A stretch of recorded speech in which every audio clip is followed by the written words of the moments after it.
Umalis na naman ang mag-inang kamema. Hinatid kami ni boss sa sakayan. Nung undas pa nga pala ito, delay na naman ang edit ko. Dumalaw kami sa aking nanay at tatay. Hindi namin kasama si boss. Dumalaw din kasi siya sa kanyang tatay, lolo at lola. Kasama ko ang aking mga kapatid. At Tiki, wag mo na akong bigyan pamasahe. Ang Jollibee na lang. Charot. Tapos ngayon umuwi kami sa Banili. Pinilhan kami ng pizza ni Ate Pe. Ayan, wish granted. Kain lang.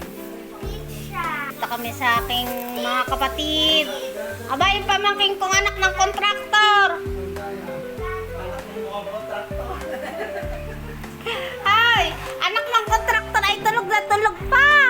Ay, mapapasama ka sa aking vlog. Abay, talagang tulog na tulog, oh. My goodness. Nagpa-video ko sa aking anak na kamema. Nandito kami, Balili. Ipabepresyon mo to.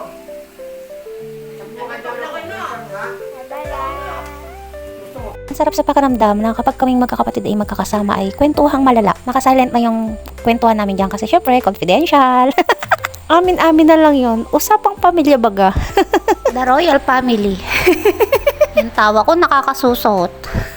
Oh, gising na si Kuya Miko.